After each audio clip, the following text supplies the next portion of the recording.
Hey everybody, welcome to the show, and today I thought we'd dip into another ZWO product that was announced at NEF, and that's the all-new ASI2600 Duo. Now this announcement raised a lot of comments and thoughts on social media, and I have to say, mostly without ever having seen any results from this little camera. So we're going to fix that right now. Over the past few weeks, my good friend TJ Connolly and I have been testing a couple of pre-production units we took to NEF, and the results here are based on what equipment we personally own and the scenarios that we can create with them. As a side note, I'll also cover off the new M54 Tilt Plate, which provides for rear mount adjustment for those hard to reach places. Now the variety of setups that could be used for these cameras is endless, so it's not really possible for us to test every single use case. So please bear that in mind when analysing our findings, but we do think this video will go a long way to answering a lot of questions potential users have. So let's dig into it.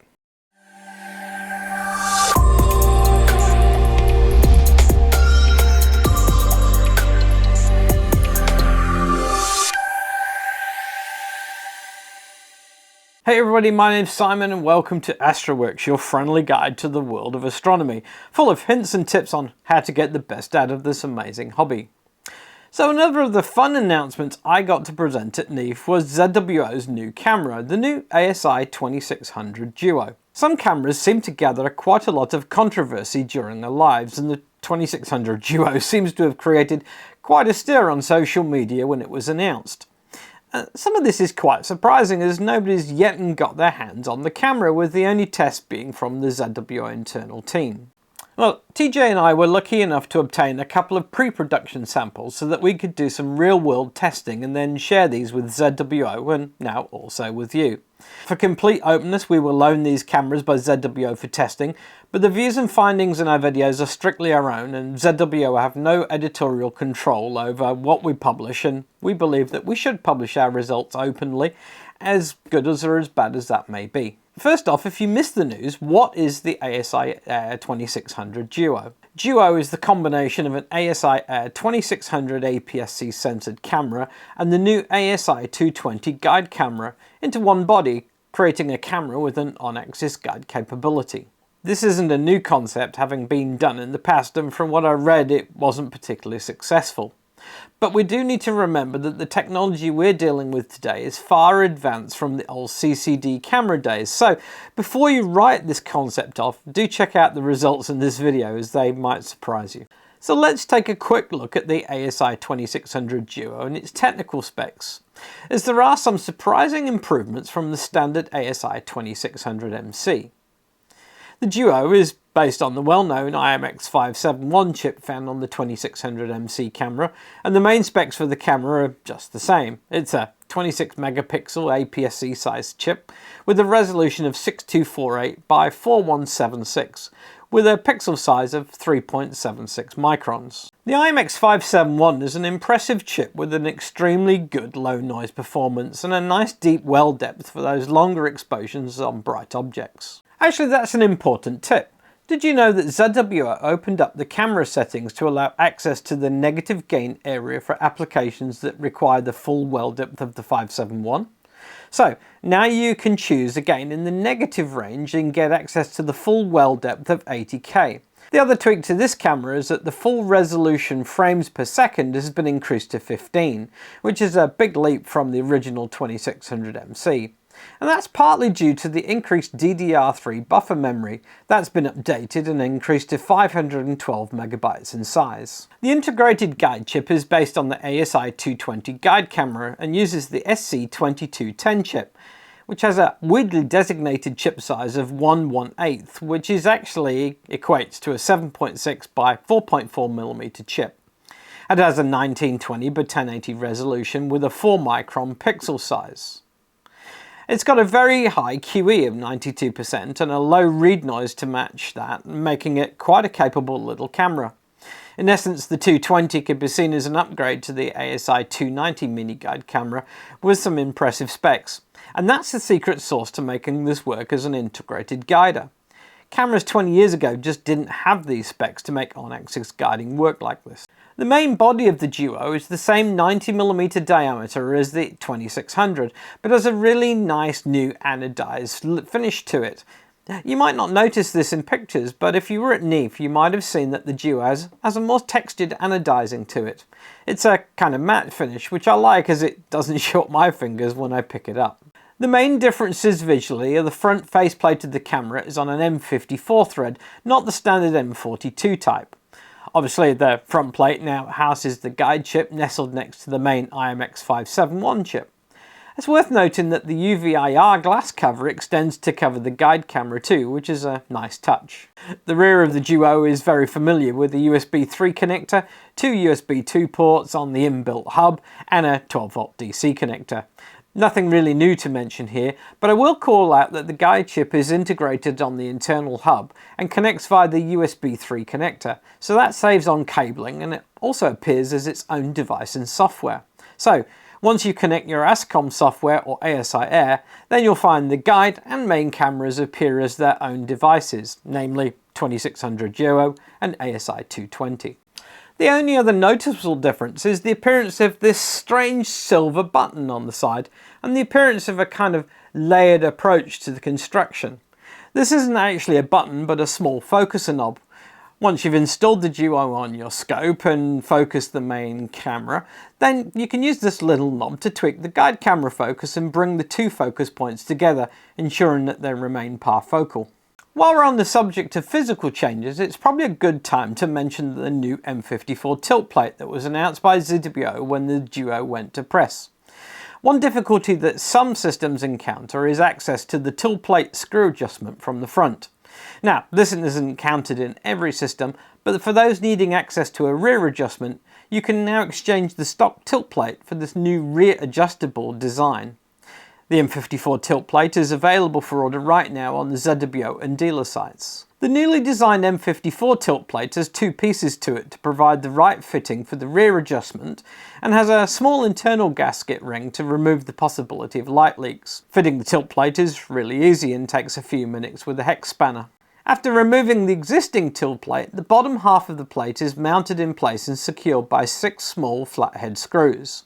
The top half is then bolted onto the bottom half using 3 screws, and that's it.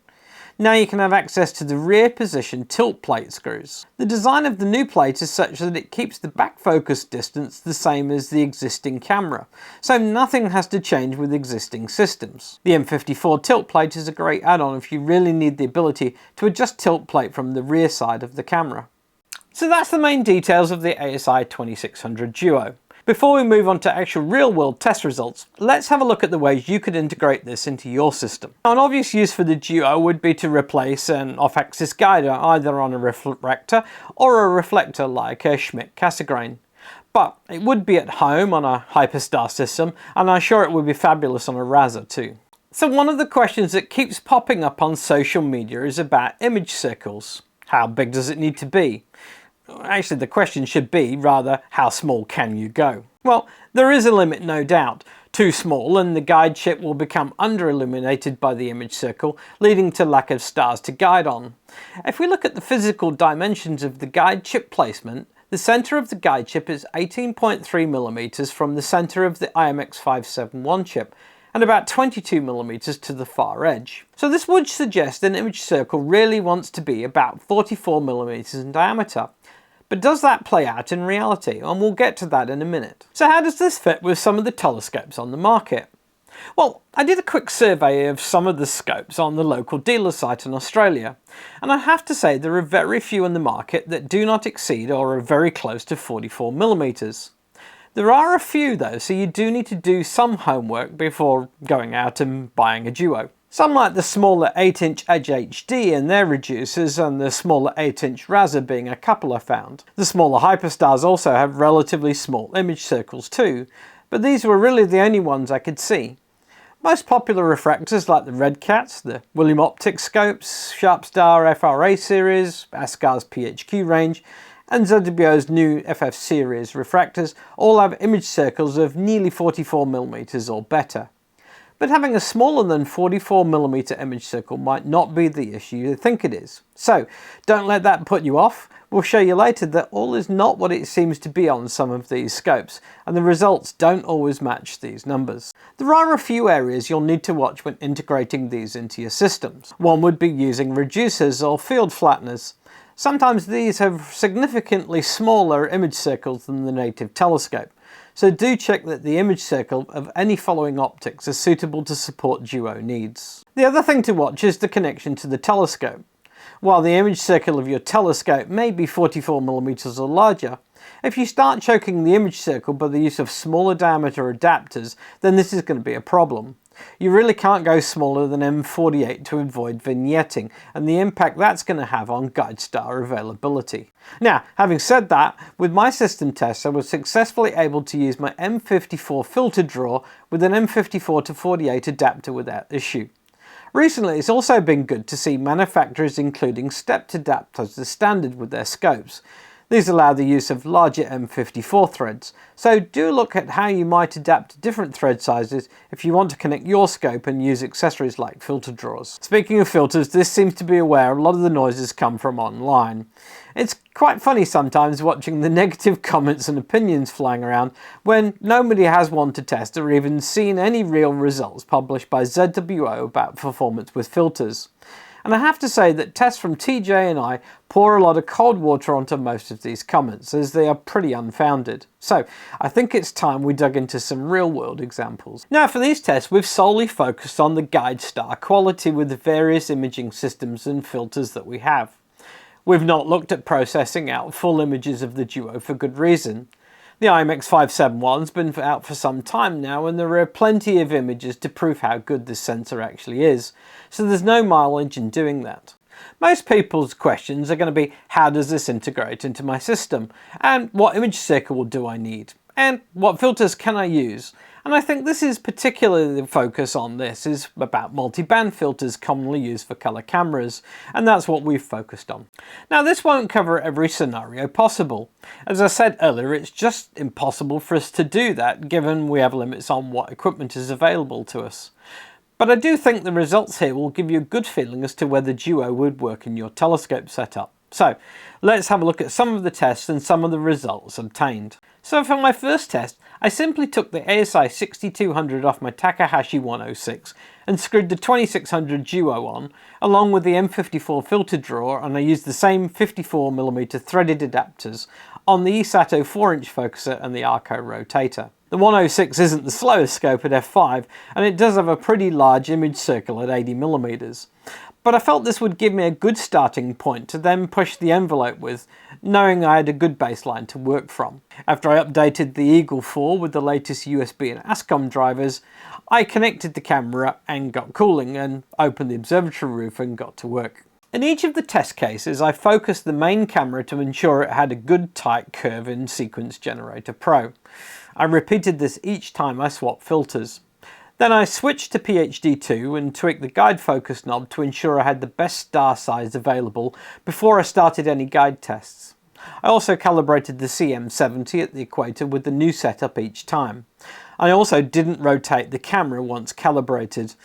This ensured that I was not introducing any oddity with calibration once it had all been completed. For these tests I had the following filters available to me.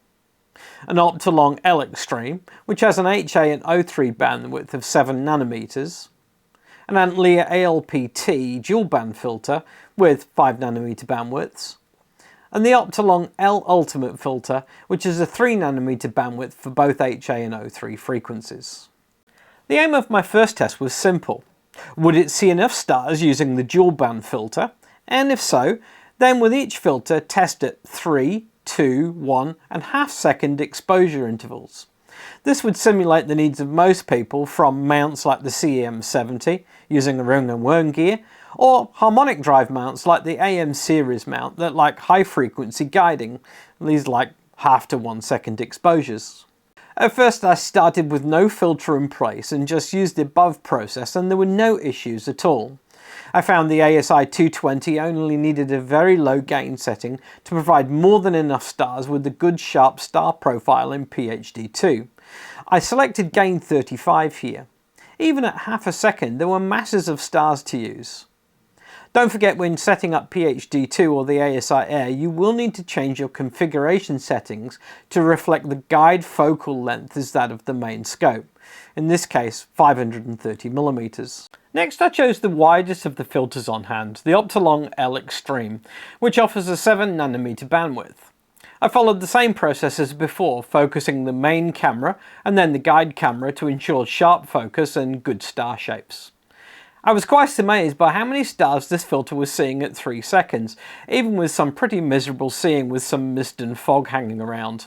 I did slightly increase the gain using the dual band filter to gain 45, but this still retained a good star profile with plenty of stars available, and it really guided nicely.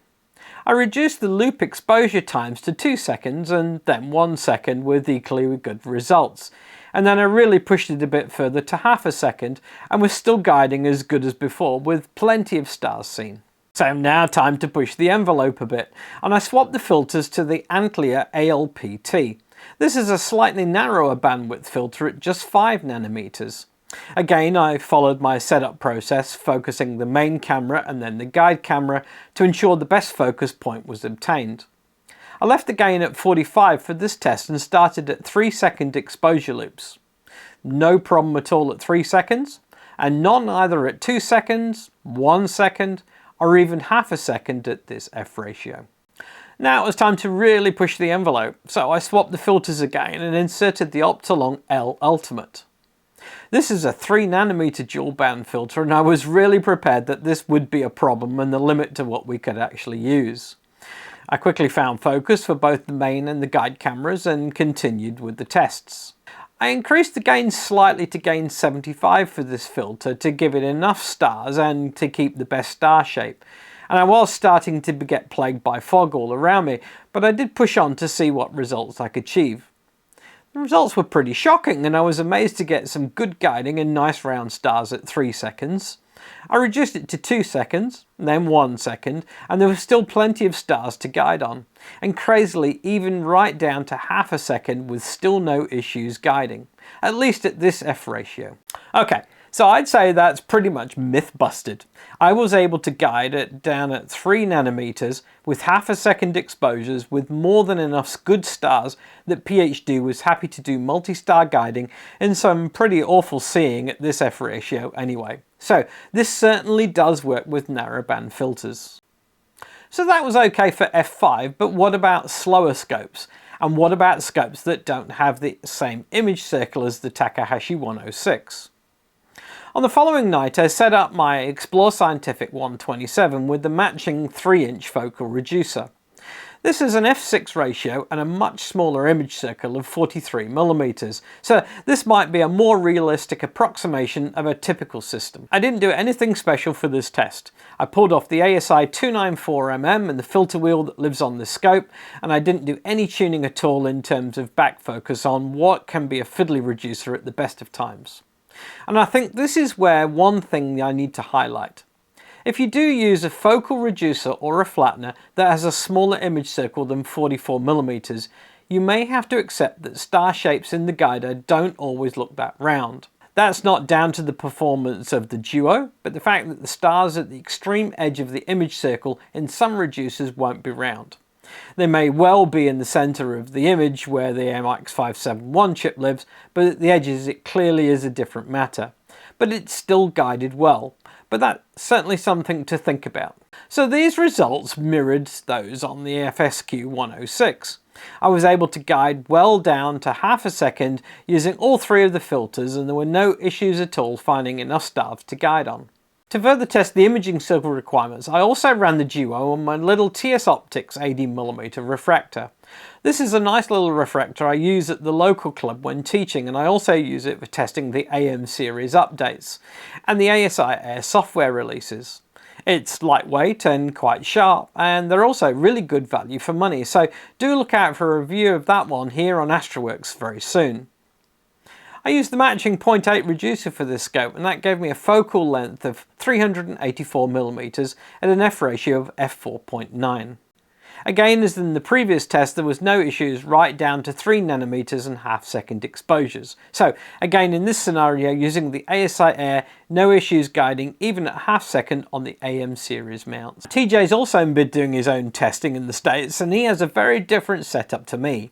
TJ really likes his reflectors versus my love of my refractors. He's been testing with his 9¼ inch Celestron Edge and also with the matching Hyperstar.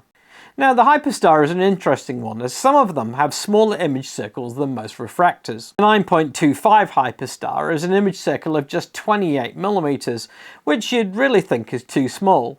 And yet TJ's tests have shown he has no issues finding enough stars to guide on, or any issues related to the smaller image circle. That's an interesting find, and it suggests that the image circle from the smaller Celestron Edge reducers could potentially be okay, as they state a similar 28mm image circle. It will also be interesting to see how they really perform with ZWO. The smaller 8-inch Razor may also not be an issue either. It also has a stated image circle of 28mm. So it's likely that while some scopes don't have an image circle of 44mm, it doesn't mean their optics are not projecting an image that is usable by ZWO's guide chip. A quick reminder that Tyler and I created Astroworkz to create videos like this, so newcomers and intermediate imagers like you have the knowledge at hand to make you more successful in what can be at times a very technically challenging hobby. If you like what we do and you want to see more of this kind of material, then we highly recommend you subscribe so that we can notify you of new content as soon as we publish it. We're also very keen to hear if you have a particular topic, a problem or issue you'd like to see featured. Do give that like button a thump so we know that this video hit the mark with you. So let's do a quick recap of what we found so far. And just a quick mention that our tests are ongoing and we'll continue to share on the ZWO Cameras Facebook page as we go along. But our initial findings are that yes, in the scenarios we've tested so far, you can indeed reliably guide with multiband filters in place, at least down to f6 and faster in a lot of our test scenarios. Test results show that with your typical refractor, Razor and Hyperstar speeds, you can guide successfully down to 3 nanometers and down to half-a-second exposure without issue. So this is really good confirmation. One thing that did stand out to me that there was little difference in the guide star availability between 7 nanometers and 3 nanometers. I guess at these exposures and just focusing on star quality, it didn't really matter so much.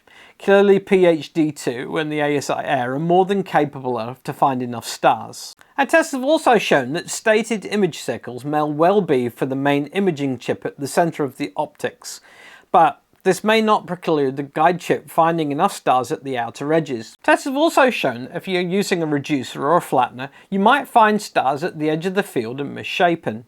PhD2 in ASCOM and in the ASI Air both handled this okay. Not all reducers or flatteners are like this. My TS Optics 80 reducer seemed fine at the edges. So I can already hear the questions. Simon, that's great at f6 and faster, but what about slower scopes? Well, we didn't get that far yet as the smoke in upstate New York stopped TJ's tests for now, but I don't think it's all doom and gloom.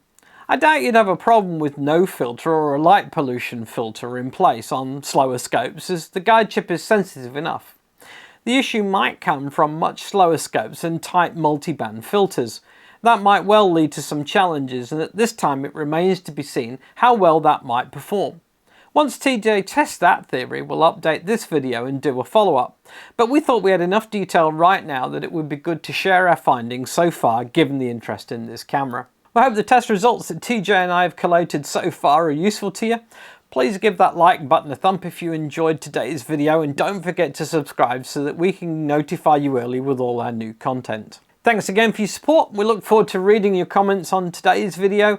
I'm sure there will be a lot of them. Until next time, I'm Simon. You've been watching Astroworkz. We wish you all the best from New Zealand. Clear skies.